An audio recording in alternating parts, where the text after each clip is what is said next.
आप सभी को जय भीम नवोदय। मैं ब्रिजेश कुमार भारती, राष्ट्रीय कोषाध्यक्ष अखिल भारतीय अनुसूचित जाति जनजाति कर्मचारी कल्याण एसोसिएशन एवं प्रांतीय महामंत्री अनुसूचित जाति जनजाति पिछड़ा एवं अल्पसंख्यक शिक्षक महासभा। आप सभी को मालूम है कि जो आज बाबा साहब डॉक्टर अंबेडकर की जो मिशन है, जो कारवां है, इस मिशन कारवां को लोग अपने भिन्न भिन्न माध्यमों से समाज में प्रचारित प्रसारित करने का कार्य करते हैं, जिसमें से कि एक मालती राव अपने साथियों के द्वारा बाबा साहब डॉक्टर अंबेडकर तथागत बुद्ध तथा बौद्ध समाज में जन्मे हुए महापुरुषों के गीत के माध्यम से समाज में एक प्रेरणा और उत्साह पैदा करने के उद्देश्य से गा रही हैं, जिसके संदर्भ में इनके जो गीत हैं, जो समाज में सिर्फ प्रेरणा ही नहीं बल्कि एक उत्साह देते हैं और ये समाज के लिए मार्गदिशा देने का जो कार्य करते हैं, एक गीत के माध्यम से आप लोग के बीच प्रस्तुत किया जा रहा है। और ये उम्मीद रखा जा रहा है कि यह गीत सिर्फ गीत ही नहीं है बल्कि समाज के लिए एक प्रेरणा स्रोत है। और मैं समझता हूँ कि इनका जो मिशन गीत है वो समाज के लिए एक प्रेरणा के लिए कार्य करेगा। इसी के साथ आप सबको पुनः जय भीम नवोदय करते हुए और साधुवाद देते हुए कि इस गीत के माध्यम से आप बाबा साहब डॉक्टर अंबेडकर के संदेश को जन जन तक पहुंचाने का कार्य करें।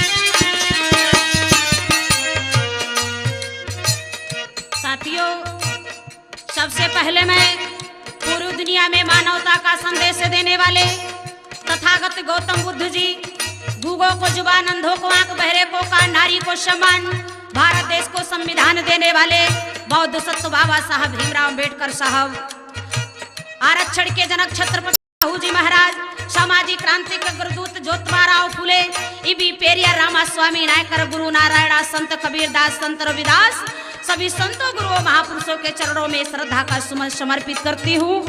आज आप सभी लोगों के बीच में मैं मालती राव, गायिका, जिला अंबेडकर नगर की धरती से आप आदरणीय मुसाफिर, राम बच्चन, अरुण कुमार प्रेमी, ब्रिजेश कुमार भारती, विजय प्रताप भारती, पीयूष कांत और कवि तारकेश्वर भारती, उषा शास्त्री, निशा शास्त्री, नीलम, राम अचल और श्याम नारायण, आप सभी लोगों के सौजन्य से ये कैसेट आप सभी लोगों के बीच में जा रहा है।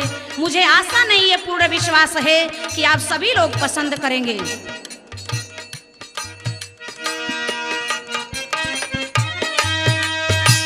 सदियों से बाबा साहब अंबेडकर महान थे, भारत किसान थे, आज भी हैं और कल भी रहेंगे।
खुद को, शोषितों के खातिर खुद को किए कुर्बान थे, भारत किसान थे, आज भी हैं और कल भी रहेंगे। शोषितों के खातिर खुद को किए कुर्बान थे, भारत किसान थे, आज भी हैं और कल भी रहेंगे।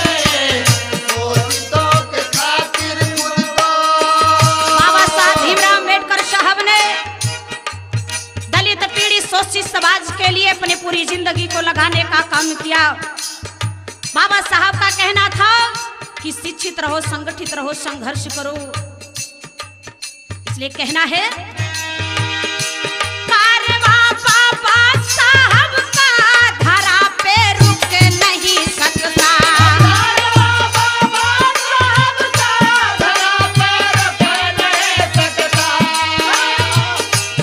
आधिया आए चाहे जितनी, ये शोषित झुक नहीं सकता। आधिया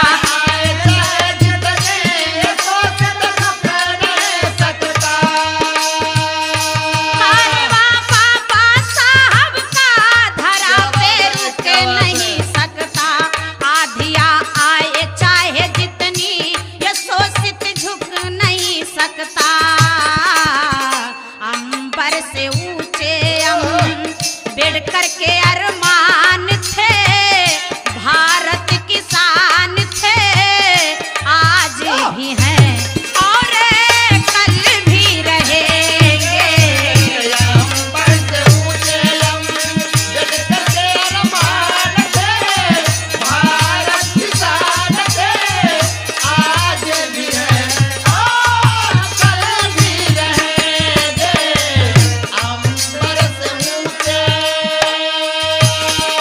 अंबर से ऊंचे अम्बेडकर के अरमान थे, भारत किसान थे, आज भी है और कल भी रहेंगे। गौर करिएगा,